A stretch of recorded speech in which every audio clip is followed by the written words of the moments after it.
महावारय्य अष्टोत्तरशतनामावळि। ॐ वराहवदनायै नमः। ॐ वाराहै नमः। ॐ वररूपिण्यै नमः। ॐ क्रोडाननायै नमः। ॐ कोलमुख्यै नमः। ॐ जगदम्बायै नमः। ॐ तारुण्यै नमः। ॐ विश्वेश्वर्यै नमः। ॐ शङ्किन्यै नमः। ॐ चक्रिण्यै नमः। ॐ खड्गशूलगदाहस्तायै नमः। ॐ मुसलधारिण्यै नमः। ॐ हलसकादिसमायुक्तायै नमः। ॐ भक्तानाम् अभयप्रदायै नमः। ॐ इष्टार्थदायिन्यै नमः। ॐ घोरायै नमः। ॐ महाघोरायै नमः। ॐ महामायायै नमः। ॐ वार्ताळै नमः। ॐ जगदीश्वर्यै नमः। ॐ अन्धे अन्धिन्यै नमः। ॐ रुन्दे रुन्दिन्यै नमः। ॐ जम्बे जम्बिन्यै नमः। ॐ मोहे मोहिन्यै नमः। ॐ स्तम्भे स्तम्भिन्यै नमः। ॐ देवेशै नमः। ॐ शत्रुनाशिन्यै नमः। ॐ अष्टभुजायै नमः। ॐ चतुर्हस्तायै नमः। ॐ उन्मत्तभैरवाङ्कस्तायै नमः।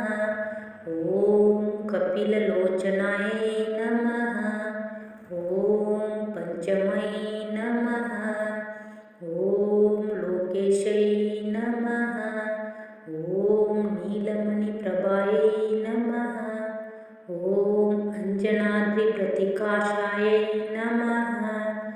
ॐ सिंहारूढायै नमः। ॐ त्रिलोचनायै नमः।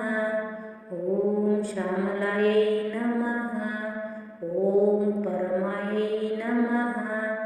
ॐ ईशान्यै नमः। ॐ नीलायै नमः। ॐ इन्दिरवर्णसन्निभायै नमः। ॐ घनस्तनसमुपेतायै नमः। ॐ कपिलायै नमः। ॐ कालात्मिकायै नमः।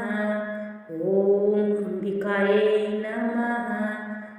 ॐ जगत्तारिण्यै नमः। ॐ भक्तोपद्रवनाशिन्यै नमः।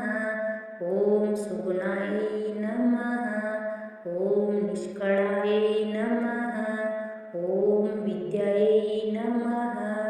ॐ नित्यायै नमः। ॐ विश्वशङ्कर्यै नमः।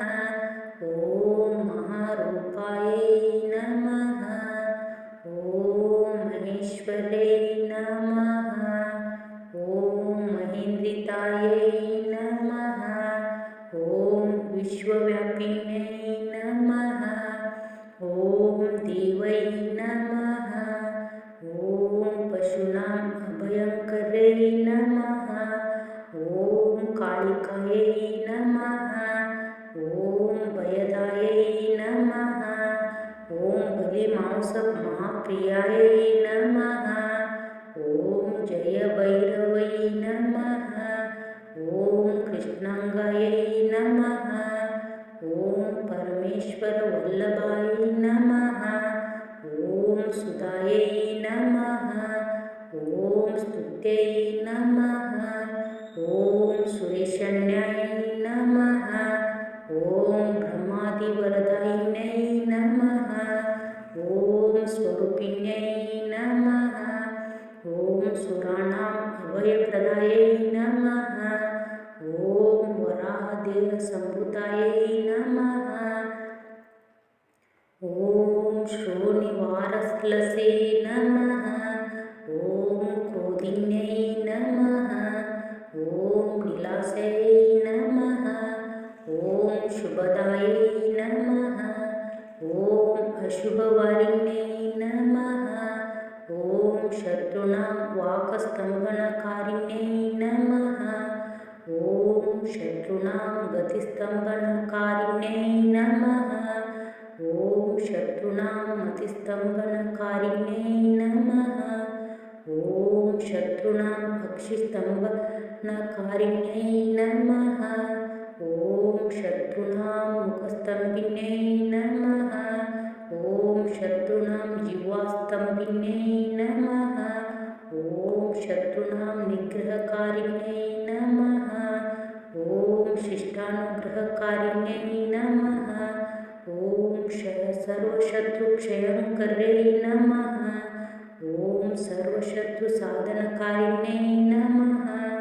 ॐ सर्वशत्रुविद्वेषणकारिण्यै